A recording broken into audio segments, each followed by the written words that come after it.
Chapter 5. Making it Work. Johann returned to his hometown, collected his inheritance, and set up a printing shop.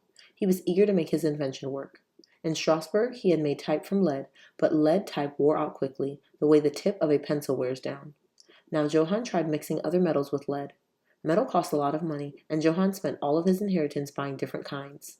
In 1448, he took out yet another loan.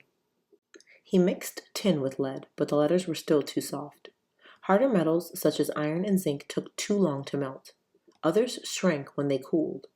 Finally, Johann found the right combination, lead and antimony. In 1450, after working on his experiments for nearly 30 years, Johann was ready to begin printing.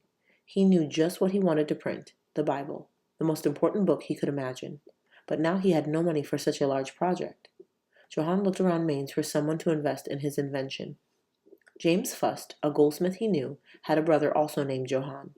Johann Fust was a wealthy businessman and lawyer. Fust hadn't inherited money as Gutenberg had, but he had done well in business. Johann convinced Fust to put money into his invention. He talked of a machine and metal letters that could make 100 or even 1,000 copies of the same page, all exactly the same. Fust asked Johann if a loan of 800 guildens would be enough to build presses and make type to print the Bible. With that amount, Johann said he would be ready to make 200 copies of the most beautiful Bible ever seen. The printing would be more perfect than even the best scribe could create. 800 guildens was a lot of money, enough to buy 100 fat oxen or several large farms. Fust was a careful man and drove a hard bargain. He made Johann sign an agreement. If Johann didn't repay the loan plus interest in 5 years, then Fust would get all the printing presses, tools, and materials. These were harsh terms, but Johann was willing to do anything to give his invention a chance to work. It took Johann 2 years to set up a workshop and make all the preparations for printing the Bible. He hired an assistant, Peter Schoffer. Schoffer had spent years as a scribe copying manuscripts by hand. Like Johann, he was a perfectionist. Under Johann's teaching, Schoffer became an expert at making type. He helped design a smaller size of type when Fust wanted to fit more words onto each page. Fust, always careful with his money, figured it would cost 1/3 less to print the Bible with smaller type. Schoffer trained the shop's workers to make metal type. Johann had several presses built and showed the workers how to set up pages of type in the flatbed of the press. He also taught them how to grind and mix ink. This was another part of the invention. Johann's ink had to be wet enough to evenly coat the leather-covered balls used to ink the type, and it had to be thick enough to stick to the type without running. Johann's ink was made from linseed oil and lamp black, a fine soot. By the end of 1452, Johann was 54 years old and he was ready to begin printing. The moment he had worked toward for more than 30 years had finally arrived. He was proud of his work and ready to show his invention to the world.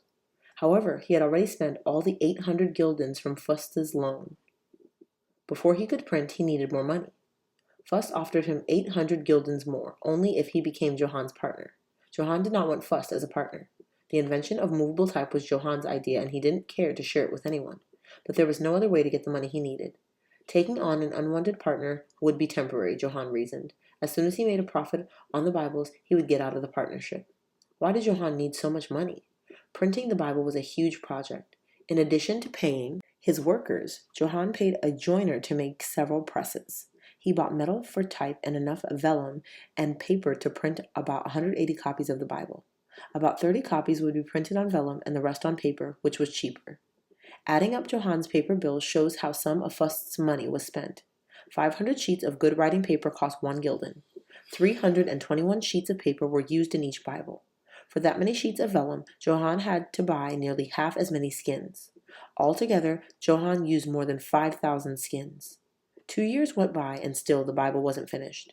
Johann was always trying to improve his invention. If even one letter was blurred, he threw away the whole page and made a new piece of type. Each printed page had to be clear and sharp or it wouldn't go into his Bible. Johann was also spending time making 2 new sets of type for a book of Psalms that Fust wanted to print next. In addition, Johann may have had a printing shop of his own that Fust didn't know about. Doing small printing jobs on the side may have helped Johann earn his living during the years he spent working on the Bible. 5 years after Fust made the first loan to Johann, he sued to get all his money back, plus interest, a full 2,026 guildens. No one knows why Fust did this only months before the Bible was completed. Perhaps he found out about the other printing shop and thought Johann was cheating him. Or perhaps Fust realized Johann was going to end the partnership once the Bible was printed. The way Fust saw it, either he or Johann would win money and fame for making the first printed book. By suing Johann, Fust made sure he would be the winner. On November 6, 1455, in the dining hall of the convent of the Barefoot Friars, Fust's lawsuit was heard. The judge ruled in favor of Fust. Johann would have to pay Fust the original loan plus interest and whatever part of the second loan that Johann had spent on his own printing shop.